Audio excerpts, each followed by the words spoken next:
Bienvenidos a este podcast Nutrición y Diabetes. ¿Qué debemos saber? Y para el desarrollo del mismo nos acompaña hoy la doctora Mayra Arias Gastelum y el doctor Javier Magaña Gómez. Y el tema que nos une hoy, como mencionamos, es la diabetes mellitus.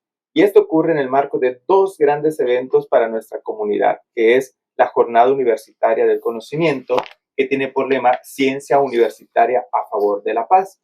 Y el tema de este año, que también nos une el Día Mundial de la Diabetes, que es Rompiendo Barreras, Cerrando Brechas. Y esto nos da una idea de lo que se trata de transmitir al hablar de diabetes, este mundo que puede parecer muy abstracto, pero queremos traer hacia todos y que tiene solución. Lo primero que nos gustaría hacer es definir qué es la diabetes. Y en una explicación muy breve, es cuando la glucosa que está en sangre se mantiene en niveles elevados y esto trae efectos o consecuencias adversas al organismo. La diabetes por sí misma es una enfermedad, pero que puede traer muchas más en consecuencia, y esto es lo que hace que el panorama mundial sea crítico. De hecho, quiero compartirles algunas cifras que son un poco alarmantes y que nos pueden poner a pensar que más o menos es a nivel mundial poco menos del 10% de la población tiene diabetes, pero eso es demasiado. Estamos hablando de una población mundial de 8,000 millones, donde unos 500 millones de personas tienen diabetes. Y hay países que ya prácticamente el 10% de su población la tiene, como Estados Unidos, y desafortunadamente México también anda pisando estas cifras del 10% de la población con diabetes mellitus. También es importante mencionar que en México, para darnos una idea, la diabetes figura como la segunda causa de muerte según las cifras de INEGI 2024.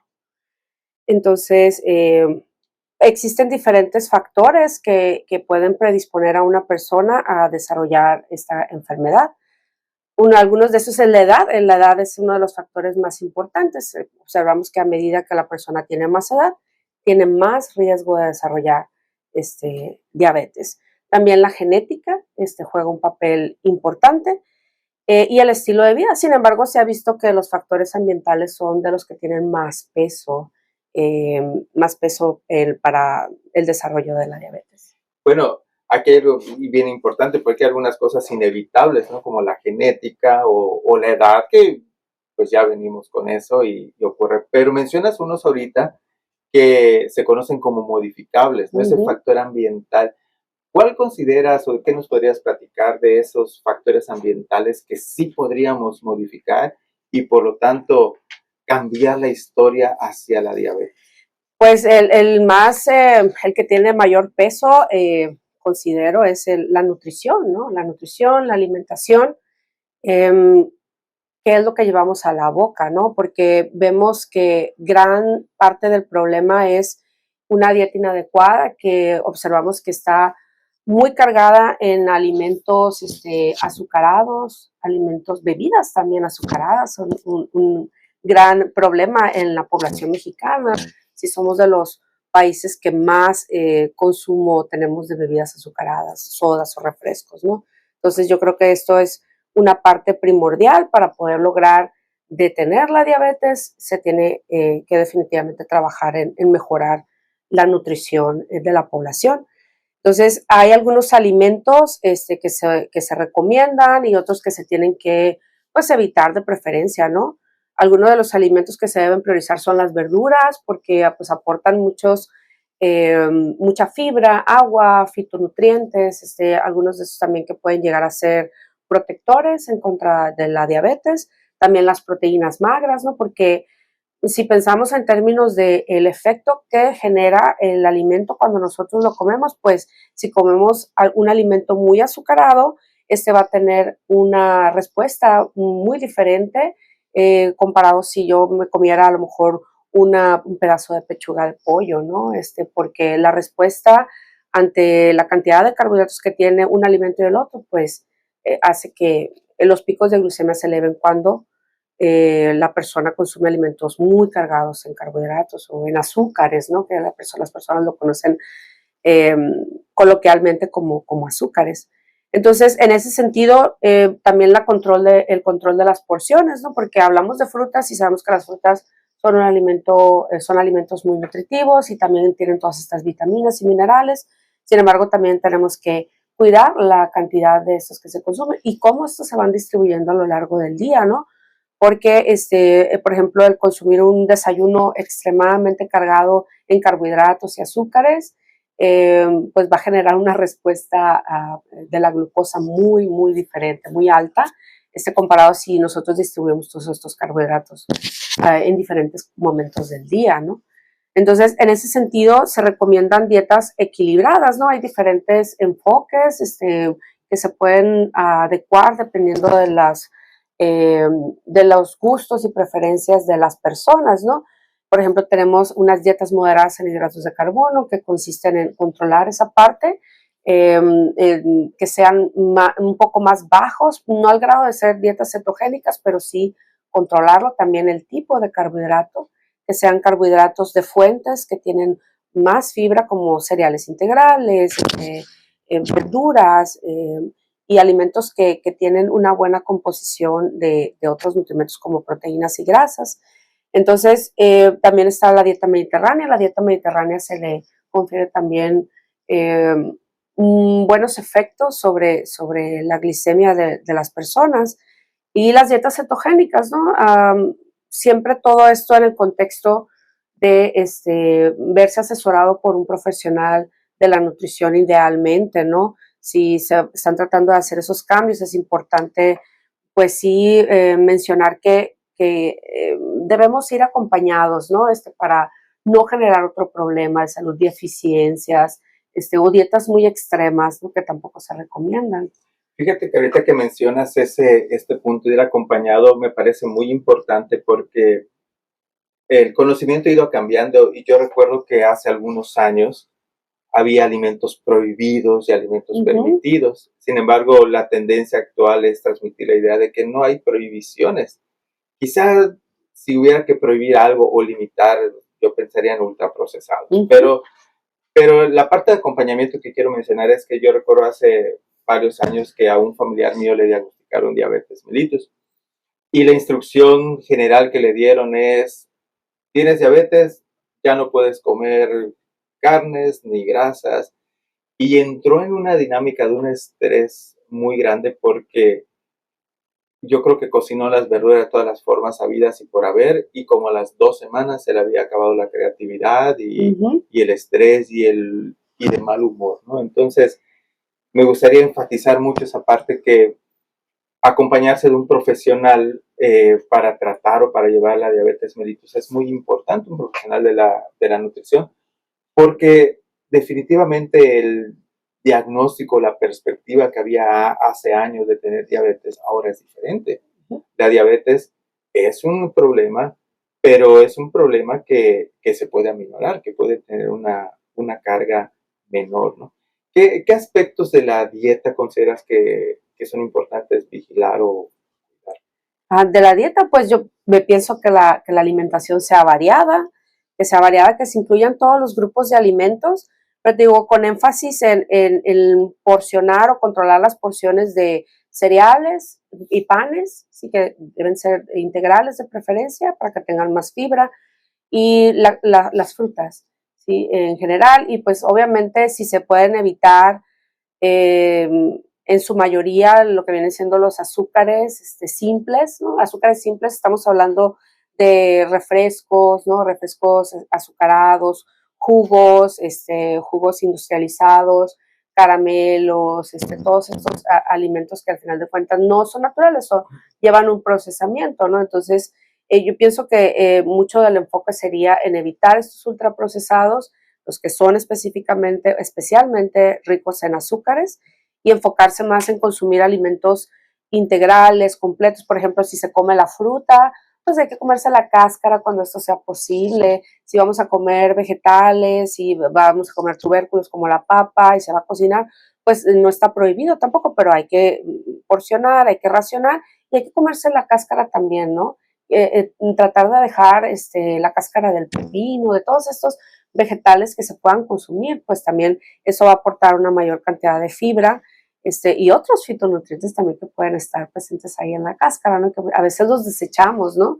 De hecho, hay artículos en donde han encontrado, bueno, ellos reportan, los investigadores, que por ejemplo las lechugas, o todos estos repollos, las hojas exteriores son las que más se estresan, ¿sí? Porque son las que están expuestas pues al sol, a la intemperie, y estas son las que en sí tienen más antioxidantes y más componentes que nos pueden proteger, ¿no? De una enfermedad como la diabetes. Entonces, el mensaje aquí es coman verduras, frutas, todas las que se puedan con cáscaras, y si van a hacer cereales, pues que sean en cantidades moderadas y que sean integrales, ¿no? Estas recomendaciones creo que armonizan un poco con dos conceptos que ahora se escuchan más, que son índice glicémico y carga glicémica. Y yo creo que sería conveniente explicar brevemente qué son o qué significa, qué aplicación yo le puedo dar como comensal a este concepto de índice glicémico y carga glicémica. Bueno, mira, el índice glicémico es una calificación que se le da a los alimentos que son ricos en carbohidratos. Básicamente, un aceite pues no va a tener un índice glicémico porque no genera una respuesta muy relevante de glucosa después de consumirlo, si es aislado. Pero el índice glicémico sería la calificación que se le da a ese alimento. Es una porción controlada que va a tener 50 gramos de carbohidratos y se ve qué respuesta tiene la persona en términos de secreción de insulina y en términos de cuánto se eleva su glucosa tras el consumo de este alimento. Entonces, en ese sentido, pues hay alimentos de alto índice glicémico, medio y bajo para las personas que tienen diabetes y en general realmente para todas las personas, porque la dieta de una persona con diabetes se considera la dieta ideal realmente. Entonces, esta alimentación debería incluir con más frecuencia esos alimentos de bajo índice glicémico. Pero hay una situación aquí. Por ejemplo, cuando comemos exceso de estos alimentos de bajo índice glicémico, pensemos en unos frutos rojos, ¿no? Pensemos en unos arándanos, ¿no? Que estos pueden ser clasificados como de bajo índice glicémico, o unas zarzamoras o unas frambuesas. Pero si yo me como la caja entera, que es de 1 kilo, sí, o sea, el efecto va a ser muy diferente, ¿no? Así yo me como nada más una porción de media taza. Entonces, el índice glicémico es la calificación de ese alimento, en una porción controlada, pero la carga glicémica es en sí considerando todos los gramos de carbohidratos que me comí en esas porciones, ¿no? A lo mejor me excedí, ¿no? Y al fin de cuentas también voy a tener una elevación de la glucosa, ¿no? Porque me excedí con la carga glucémica. Entonces, no sé si esos conceptos quedan claros de esa manera o si quieres agregar algo. Pues me parece muy interesante, es decir, eso que como, la forma como lo como, puede afectar los niveles de glucosa, ¿no? Es lo que lo que se entiende, es decir, uno se puede comer una naranja, como bien mencionas, con cáscara, con toda la parte fibrosa, pero sería muy diferente la respuesta del cuerpo si me tomo el jugo de la naranja, Ajá, porque sí. ya el procesamiento que tiene hace más disponibles los hidratos. También le quitas una parte importante que es la fibra, ¿no? Una buena cantidad de fibra. Y aparte, pues si te comes 2 naranjas, ¿no? Son 15 gramos de carbohidratos. Pero si te tomas un vaso de jugo de 400 mililitros de jugo de naranja, pues entonces, ¿cuántos gramos de carbohidratos realmente estás consumiendo? O sea, necesitan varias naranjas para hacer más de 2 naranjas para hacer un jugo con ese volumen, ¿no? Ahorita mencionaste algo que me gustaría resaltar muchísimo, que decías que la dieta de la persona con diabetes no debe ser una dieta de diabetes, sino debe ser la dieta que prácticamente todos debemos de tener, ¿no? Y creo que eso son de las cosas que han cambiado en los últimos años, que la persona con diabetes puede comer cualquier cosa y yo creo que si el profesional lo introduce al mundo de qué tanto ese alimento me eleva mi glucosa, pues lo puedo comer con ciertos límites, ¿no? Con cierta discreción o moderación, que creo que es importante.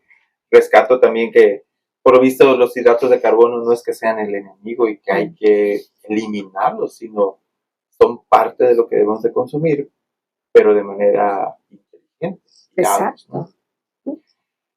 Quisiera añadir algo más ahorita a esta parte del estilo de vida que mencionabas, que es la parte de la actividad física, porque nos tocó participar en un proyecto con adultos mayores y fue algo sorprendente ver la motivación que encontraron para realizar actividad física, para ir al gimnasio. Empezaron en el gimnasio de la universidad Ujú. y tenían sus sesiones porque eran parte de un proyecto, pero además de esa parte física que encontraron como buena, la parte emocional también fue muy relevante para los adultos mayores. Definitivamente en esta parte yo creo que hay que resaltar que hay profesionales que pueden dar, justo como la nutrición, ¿no? Dar realmente recomendaciones precisas, pero para cualquier persona que esté lidiando, que se está metiendo al mundo de la diabetes, porque es familiar, porque es paciente, creo que deben de considerar que el realizar actividad física va a traer muchos beneficios para la salud.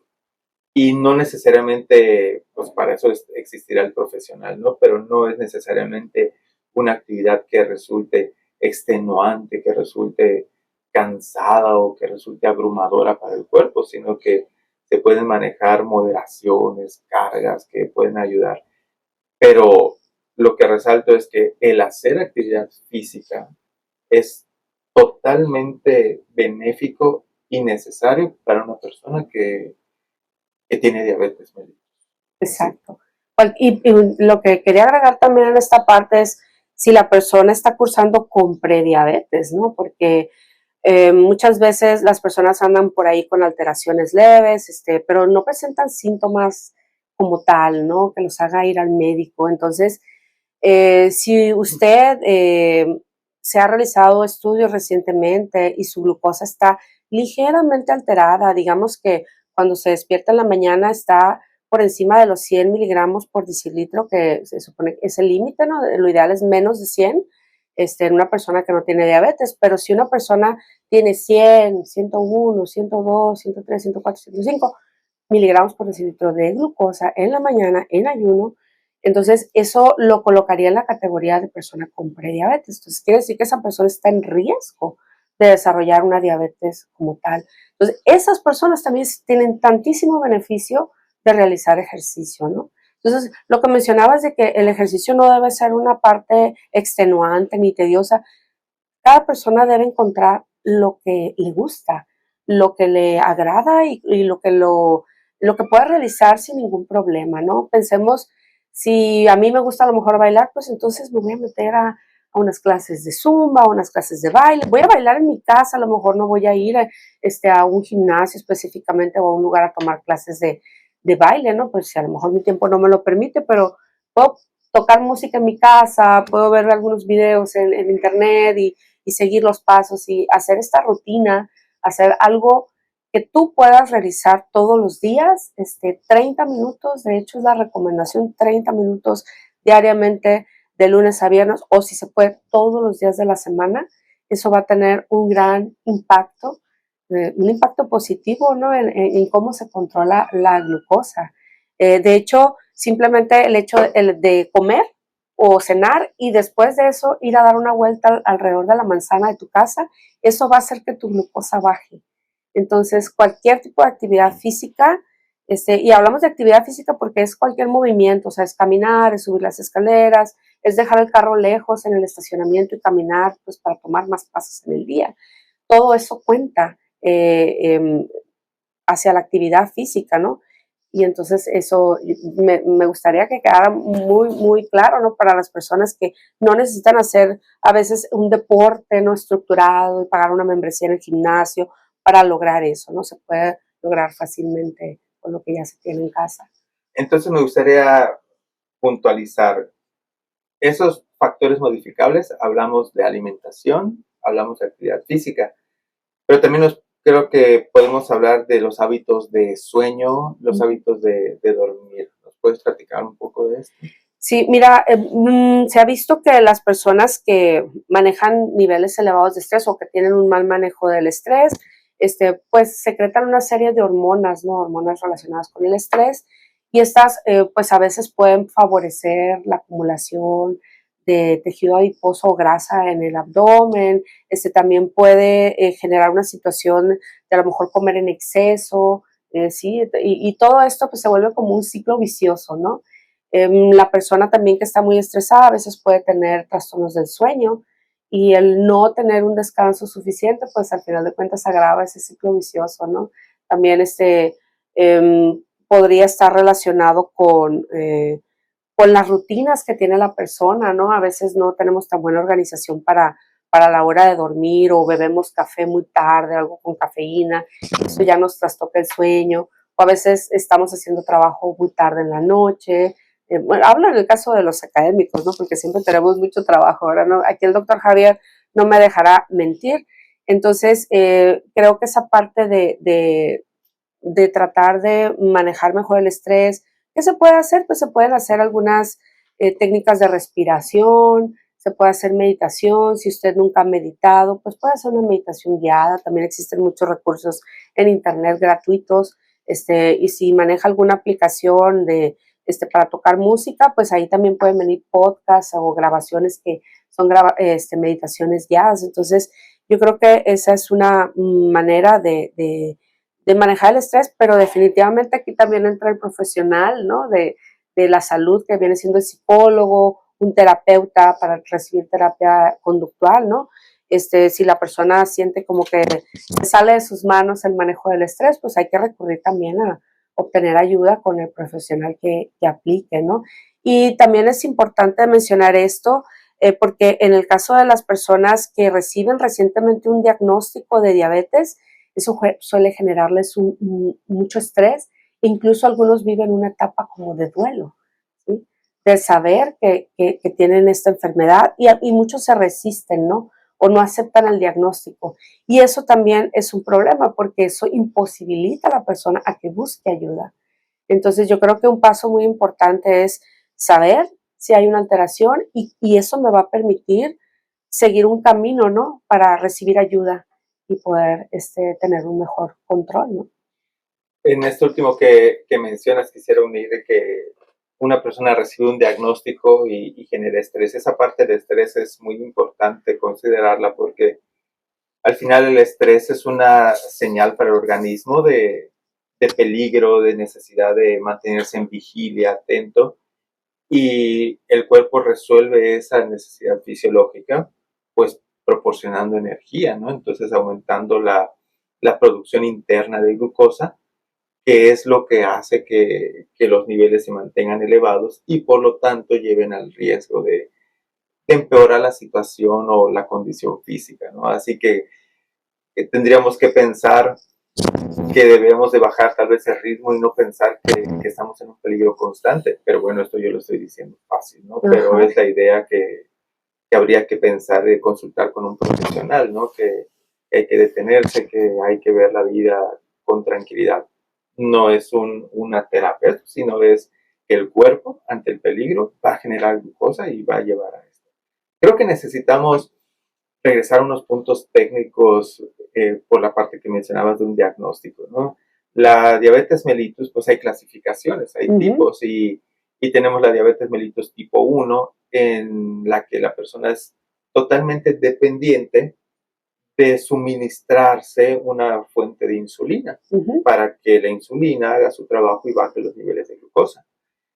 Por lo general se diagnostica o aparece en etapas tempranas de la vida.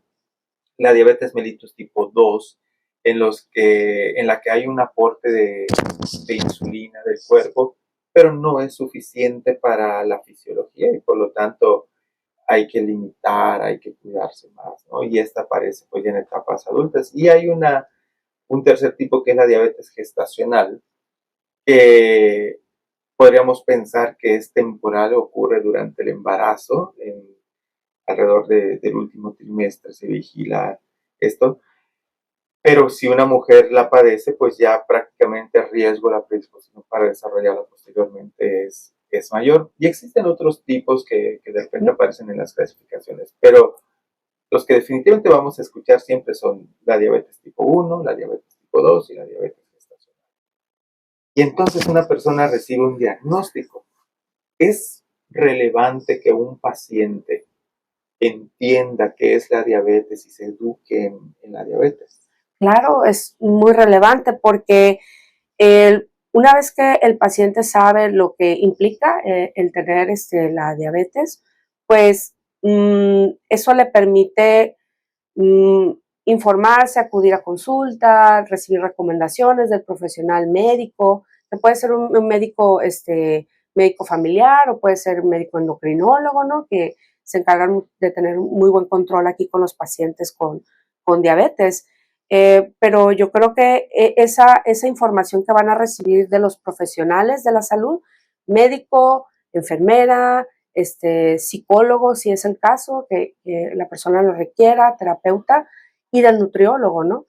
Y en esa dinámica de recibir toda esa información, se les enseña a los pacientes a utilizar el glucómetro. El glucómetro, que es un dispositivo portátil con el cual tú puedes medir tu glucosa en diferentes momentos del día. Y aquí es súper relevante que la persona tenga un glucómetro a la mano en su casa y que pueda estarse monitoreando de manera frecuente su glucosa. Por ejemplo, en la mañana al despertarse en ayuno para saber cómo amaneció su glucosa, pero también, sí, que debería estar en el rango de 80 a 130 ya cuando la persona tiene el diagnóstico de diabetes. Y si la persona come 2 horas después de haber comido, también se debe de medir la glucosa para ver si la respuesta a ese alimento estuvo dentro del rango. ¿Cuánto debería ser? Debería estar a las 2 horas después de haber comido, debe estar por debajo de 180 miligramos por decilitro. Entonces, esto crea mucha conciencia y hace a la persona estar muy atento de lo que come y el resultado que genera en sus cifras de glucosa. Entonces, se ha visto en muchos estudios que se han hecho con personas con diabetes que este monitoreo es crucial para un éxito, ¿no? En un buen control de la diabetes, porque la persona va a estar viendo en el momento cuál es la respuesta tras el alimento. Entonces, si la persona se comió una dona azucarada y a las 2 horas se mide la glucosa y tiene una cifra de 220 o 250, entonces eso genera una conciencia muy profunda de realmente el impacto que tiene. Entonces vemos modificación de la conducta y de la elección de los alimentos cuando la persona tiene ese monitoreo. También no quiero dejar de fuera el monitoreo que se tiene que hacer trimestralmente. Tenemos otro indicador que es la hemoglobina glucosilada A1C. Este marcador o este indicador debería estar por debajo del 7% en una persona que tiene buen control de la diabetes. Y esta cifra nos habla de el promedio de glucosa que la persona presentó en los 3 meses previos a la medición. Entonces, pues esto siempre lo piden los médicos endocrinólogos, ¿no? Cuando van a venir los médicos, los pacientes a consulta, perdón, porque pues aquí no hay manera de mentir, ¿no? O sea, eso nos va a decir el promedio de los 3 meses. Muchos pacientes lo que hacen es que comen muy bien antes de que van a ir a consulta, y pues presentan una buena cifra de glucosa en ayuno, ¿no? Tal vez un buen control en glucosa en suero, pero queremos ver también ese promedio de los 3 meses anteriores, ¿no? Para saber realmente cómo se estuvo comportando ya de manera verdadera el paciente, ¿no? Acabas de mencionar como 3 objetivos o 3 metas que una persona con diabetes debe de perseguir. ¿Podrías puntualizarlas otra vez? Así sería una meta de glucosa en ayuno de 80 a 130 miligramos por decilitro y después de comer, 2 horas después de comer, menos de 180 miligramos por decilitro. Y en la A1C, la cifra debería ser de menos de 7%, ¿no? Esta prueba se puede estar haciendo cada 3 meses. Para una persona con buen control de la diabetes, se recomienda que se mida 2 veces al año. Y personas que tienen mal control de la diabetes, el médico les puede pedir que cada 3 meses esté acudiendo a consulta y traiga estos resultados. Pues hemos escuchado 3 metas importantes para el tratamiento de la diabetes mellitus, 3 metas que debe plantearse un paciente. Y hay otro aspecto que también se sabe que es bien importante, que es el apoyo familiar y comunitario. ¿Nos puedes platicar un poco más de esto? Sí, claro. Se ha visto que las personas que viven en un entorno familiar en donde la familia entera adopta la dieta ideal de la persona con diabetes, pues suelen presentar mejores resultados, ¿no? ¿Por qué? Porque se hace una selección más minuciosa de los alimentos que se van a llevar a casa, ¿no? Entonces, eso hace que, pues a nivel familiar, todos estén consumiendo el mismo tipo de alimentos, que se dejen de fuera, idealmente los alimentos ultraprocesados, y eso también ayuda a la persona, ¿no? A conseguir sus metas porque tiene mejores alimentos que elegir a su alcance y se evitan algunas tentaciones, ¿no? En ese proceso. Entonces, también el apoyo comunitario es importante. Hay grupos de apoyo mutuo, se llaman, en los que la persona se puede involucrar. Hay grupos de Facebook, en otras redes sociales, en donde la persona puede estar recibiendo información confiable también y compartiendo experiencias con las demás personas. Entonces, eso son medidas que también pueden abonar a que la persona pueda lograr buenas cifras de glicemia. Pues estamos llegando ya al final de nuestro podcast y me gustaría resaltar algunos puntos que se han tratado aquí. Hay unos aspectos inevitables en el camino a la diabetes, que es la genética, la edad, pero hay otros que pueden contrarrestar o pueden cambiar el desenlace que una persona podría tener respecto a la diabetes, que son tener una buena alimentación, entendiendo el consumo de alimentos mínimamente procesados o que no estén procesados y completos o integrales, ¿no? Realizar actividad física, manejar el estrés y cuidar los hábitos de sueño. Y este último punto que es educarse en la enfermedad de la diabetes, aprender a tratarla. Por lo visto, este monstruo que se presentaba ante nosotros hace años, pues puede ser derrotado, puede ser controlado y tratado, ¿no? Así que me gustaría resaltar este mensaje para quienes nos escuchan, que hace años ciertamente un diagnóstico de diabetes era devastador. Sigo pensando que ante un diagnóstico, la primera impresión, como mencionabas hace un rato, puede ser de duelo, puede ser dolorosa, pero nos detenemos, analizamos, consultamos y nos damos cuenta que es un mundo en el que podemos continuar y tratarlo y seguir disfrutando las cosas que la vida nos ofrece, ¿no? Entonces, hay una esperanza absoluta. Creo que el punto está en que uno quiera tratar su condición y hacer cambios.